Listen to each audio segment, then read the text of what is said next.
Welcome back to now episode 2 of Beyond the White Curtain.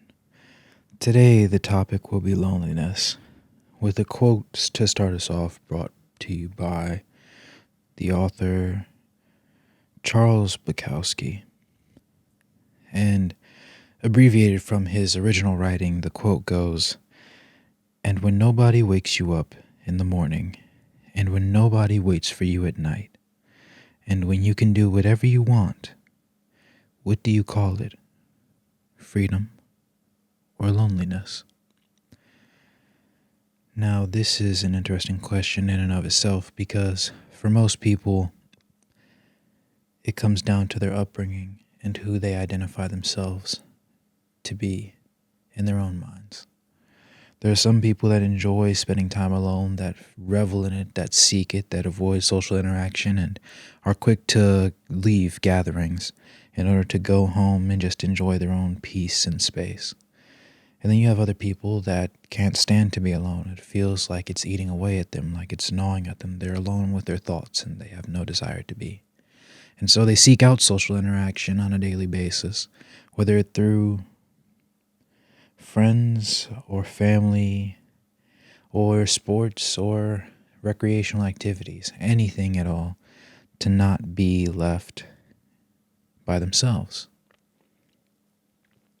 And so in that sense, those people would fall under the category of the lonely, because them being left to their own devices is torment of the mind. Now, there are exceptions to this, but for those people, they would see it as freedom. And freedom is a very loose term because freedom is simply the ability to do many things without facing consequences or being held to a certain standard or level of accountability. Whereas loneliness feels as though there's nothing for you. Nothing is owed to you, nothing belongs to you, and nothing shall come or go with you. And that's why loneliness can be so fear-inducing for some people, because it's never so simple as to be just left to watch a television show or read a book or play a video game. It's more than that. Because deep inside they feel as though sometimes, even in groups of people, if they were to call out or to make a request, their words would fall upon deaf ears, and so it would leave them by themselves.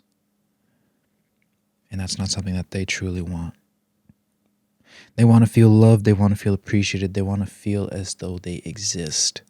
But it's only when they do certain things to appease others that they feel that sense of loneliness disappear, because other people show in their hearts and in their eyes and with their actions and with their words that they want that person to be around. And so the loneliness fades. But as soon as the group disbands and everybody takes their own rides home, that person is eventually at their own place of rest. But it's no place of rest at that time, because all that awaits them from the moment they put the key into the keyhole for the door, cracked it open, and turned on the light was loneliness. There was no peace to be had. There was no rest to be had. It was just restlessness and concern. Because, again, after all the fun was had and all were laid to bed, it was just them.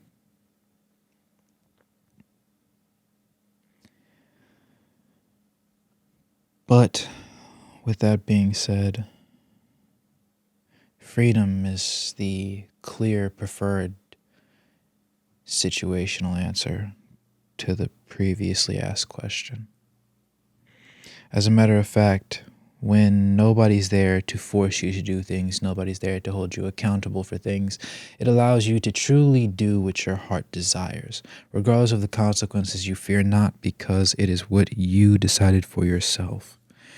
But it is only when you are by yourself that you understand what you want to do. There's nobody there to tell you no. There's nobody there to agree with you and push you towards the yes. There's nobody to influence your poor decisions or your positive decisions. It's just you left to your own devices. And in essence, that is quite beautiful in some ways because you can truly understand who you are as a person in those moments. Because what you do, say, don't say, don't think, do think, all of those things added together, in essence, are you. They represent your mind. They represent who you are in any setting, regardless of who is around, because that is your base setting. Now, these settings may be suppressed, and you may interact with people differently based on the group of people you find yourself in the presence of. But regardless of this, you will still, by default, return to the factory settings when you are left to your own devices. And so freedom is quite interesting. Not only because it allows you to do whatever it is that you can put your mind to, but it also forces you to face your own demons when you fail to succeed in certain endeavors. Heaven forbid you fail to succeed at something that you genuinely wanted with all your heart and gave all your effort for, because in that sense, there would be nobody to catch you when you fall. You would have to pick yourself up, dust yourself off, and continue on.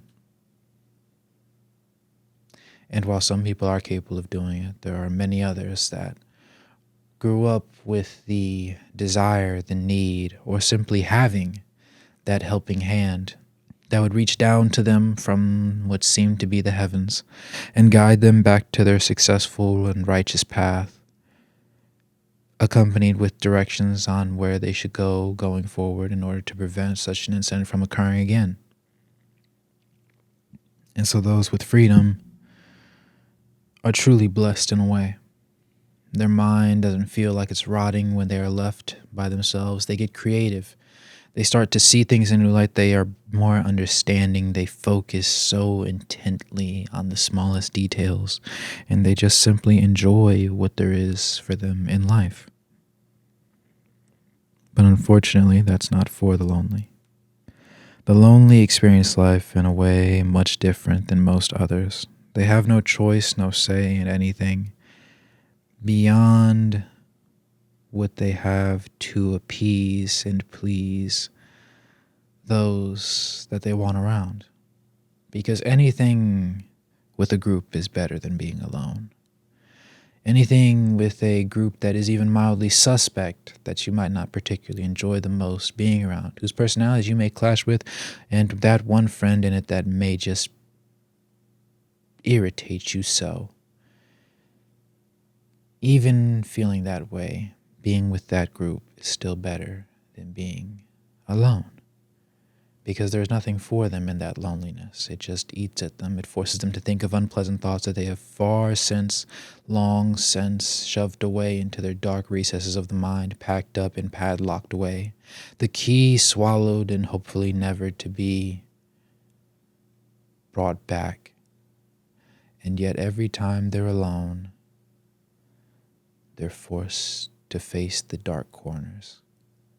They hear the padlock rattling, begging to be turned free, and whatever remains inside to be released to roam freely about their mind, but they pray and hope it does not.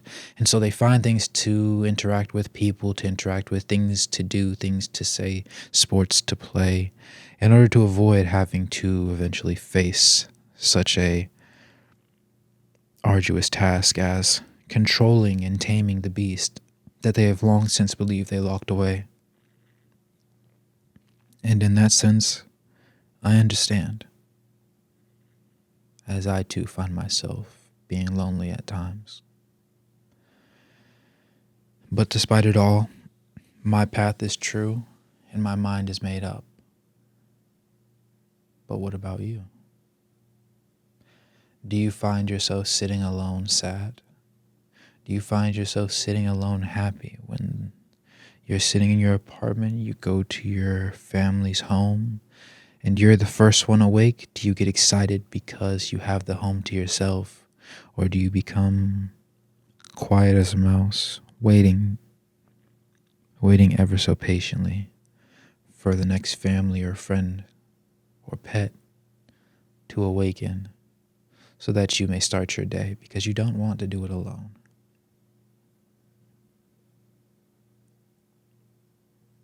In truth, there is no right or wrong answer to the question, as they are both right in their own right, and it's quite situationally based.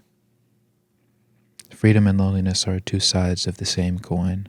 One heads, one tails. At times you cannot tell which is which, but in the end, in hindsight being 2020, you find that things were not as clear as you originally thought they were to be to you. But that's what makes you appreciate the emotions on a daily basis even more, because of their unpredictability. And when you find yourself being lonely, or you find yourself enjoying and basking in the freedom of life, remember, if you are not one person that enjoys those treats every time they find themselves left to their own devices and alone, do recall that that feeling too shall pass, and the other one lurks as soon as the coin is flipped once again. With that being said, I appreciate you sticking around for episode 2 of Beyond the White Curtain. With many more to come, and so few behind us, we take this journey together.